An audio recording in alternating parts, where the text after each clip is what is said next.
Halo semuanya, kembali lagi bersama saya Teguh dari Alansi Coin. Hari ini hari Minggu 9 Januari, sekitar pukul 9 lebih 15 menit. Kita akan kembali membahas mengenai prediksi harga Bitcoin. Kita sudah melalui bulan Januari sebanyak 7 hari pertama, seminggu pertama gitu ya. Dan kita bisa lihat bahwa pergerakan harga masih under pressure gitu ya, tekanan jual yang luar biasa dalam. Dan tampaknya ini belum akan berakhir gitu ya. Kalau teman-teman perhatikan semua indikator masih mengarah bahwa ini downtrend gitu ya. Walaupun ada kemungkinan sih, tapi lebih kecil gitu ya. Ini dia akan mencoba untuk recover ke arah 44 gitu ya. Tapi bukan berarti tekanan turun berhenti gitu ya. Karena kalau kita perhatikan juga formasi candlenya gitu ya. Ini memang menunjukkan kesan bahwa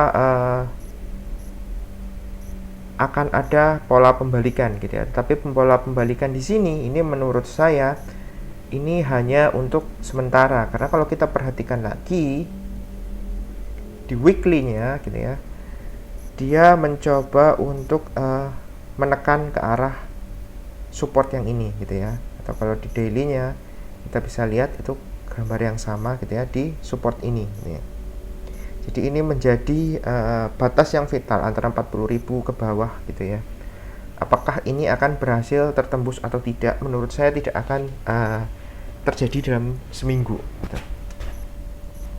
Jadi karena sudah beberapa hari berturut-turut candlenya merah gitu ya, kemungkinan sih dalam 1-2 hari ini akan recover dulu gitu ya, baru kemudian nanti kalau memang dia mau melanjutkan downtrend, dia akan melanjutkan downtrendnya. Karena ini hari Sabtu Minggu gitu ya, kelihatan marketnya juga masih agak malas bergerak gitu ya. Range candlenya masih kecil-kecil, pendek-pendek.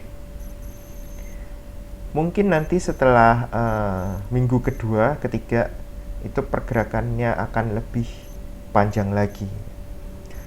Secara informasi berita gitu ya, jadi secara fundamental juga memang belum ada berita bagus ya.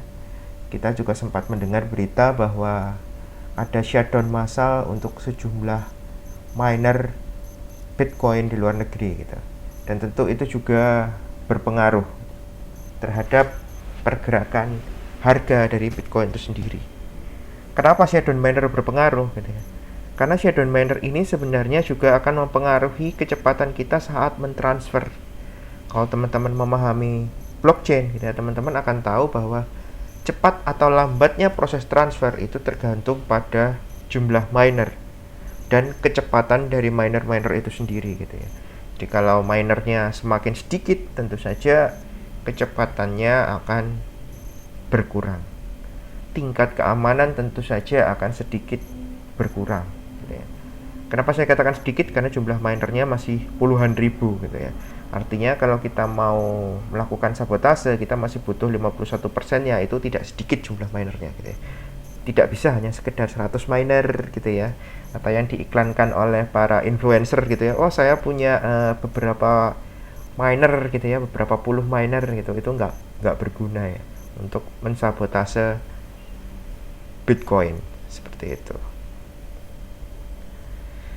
Oke, terima kasih teman-teman sudah menonton video ini.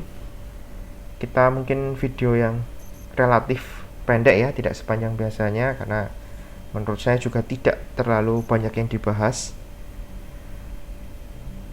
Teman-teman bisa subscribe, teman-teman bisa share, agar lebih banyak lagi mereka yang bisa memahami tentang trading Bitcoin ini bersama-sama dengan kita.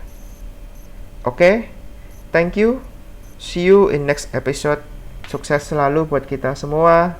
Sehat selalu. Salam profit.